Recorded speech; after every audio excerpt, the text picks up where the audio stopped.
शिवसेना पक्षप्रमुख उद्धव ठाकरे यांच्यासमोर लोटांगण घालत अनेक नेत्यांनी थेट उद्धव ठाकरेंना घातली साथ.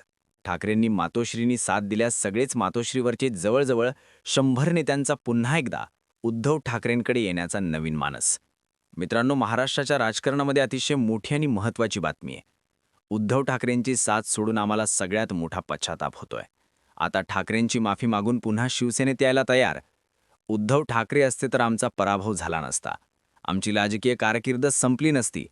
पराभूत झालेल्या नगरसेवकांचं सगळ्यात मोठं धक्कादायक वक्तव्य. तर महाराष्ट्राच्या राजकारणामध्ये ठाकरेंना वेगळं करून ठाकरेंना सोडून आपलं राजकारण करता येणं अशक्य. या तीनही बाबींचा घेतलेला महत्त्वाचा आढावा. कोण आहेत नेते जे उद्धव ठाकरे आणि शिवसेना पक्षप्रमुख उद्धव बाळासाहेब ठाकरे यांचा पक्षामध्ये आता यायला आतुर झालेत? शिंदे सेनेसह भाजपला पहिला मोठा चपराकीचा धणका. तर उद्धव ठाकरे यांनी नेमकं काय म्हटलंय नेत्यांना आणि कोणकोणते नेते आहेत? तब्बल 100 नेत्यांचा ठाकरेंना बसतोय सर्वात मोठा आनंदाचा फटका. बघूया सविस्तर अपडेट नेमकी काय आहे. मित्रांनो, महाराष्ट्राचं राजकारण सध्या वेगवेगळ्या घटनांनी घडून येत आहे.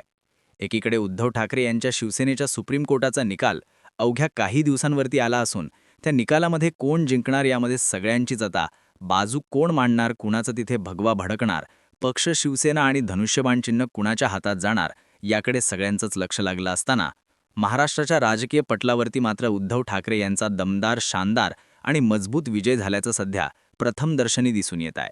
ठाकरेंना सोडून आम्ही आमच्या आयुष्यातील सगळ्यात मोठी चूक केली असून ठाकरेंना सोडल्यानंतर काय होतं हे आता आम्ही उपभोगत आहोत.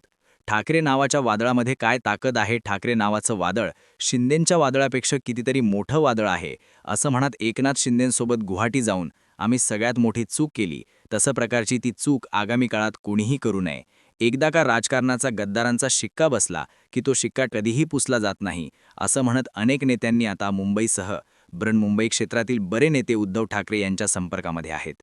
मित्रांनो, मुंबईतून पहिल्यांदाच मोठी अपडेट ती म्हणजे रवींद्र वायकर यांची कन्या असताही त्यांचा दारुण पराभव होतो. उद्धव ठाकरेंना सोडल्यानंतर नगरसेवक देखील होता येत नाही.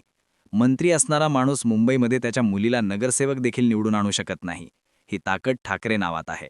गद्दारी केल्याच्यानंतर किती मोठा पराभव सहन करावा लागतो, लोक एकाएकी कशी काय सोडून जातात याचं जिवंत उदाहरण म्हणजे रवींद्र वायकर यांची कन्या यांचा मुंबई महानगरपालिकेत झालेला पराभव.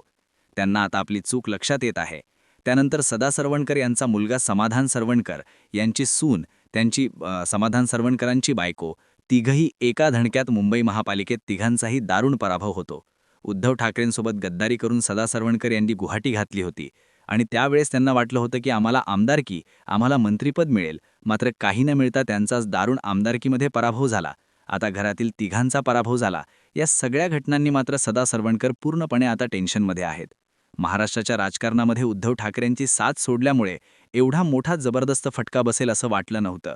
या नेत्यांना समजू लागले जवळजवळ मुंबईतील 49 नगरसेवकांपैकी जवळजवळ 40 ते 42 नगरसेवकांचा शिंदेगडात गेलेल्या सगळ्या नगरसेवकांचा पराभव झालाय. 40 ते 42 नगरसेवक पराभवत होणं म्हणजे शिंदेगडात जाणाऱ्या सगळ्या नेत्यांना आता मोठी चपराक बसल्याचं चित्र यावरून दिसतंय. मुंबईमध्ये सगळ्यात मोठी घडामोड घडत असतानाच महाराष्ट्राच्या राजकारणात शिंदेंच्या सोबत जाणं आगामी काळामध्ये विचार करून लोकांनी जावं अशा प्रकारच्या क्रियाप्रतिक्रिया येऊ लागल्यात.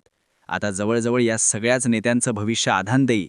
ना नगरसेवक, ना नेत्यांना कोण आणि आता नेमकं आयुष्य कसं जगायचं, आगामी काळात निवडून येणं देखील अशक्य असल्यामुळे उद्धव ठाकरे यांच्या शिवसेनेकडे जाणं किती महत्त्वाचं आहे हे नेत्यांनी सांगितलं आहे. त्यामुळे मित्रांनो, महाराष्ट्रात उद्धव ठाकरे यांना सोडून आपण आयुष्यातील सगळ्यात मोठी चूक केली आहे का, असं सध्या या नेत्यांना वाटू लागलंय. आपणास देखील उद्धव ठाकरे यांच्या शिवसेनेबद्दल काय वाटतंय? महाराष्ट्रातल्या बहुतांश नेत्यांची अशी अवस्था झाली, या मताशी आपण सहमत आहात का? आपल्या प्रतिक्रिया आमच्यापर्यंत पोहोचवा. धन्यवाद.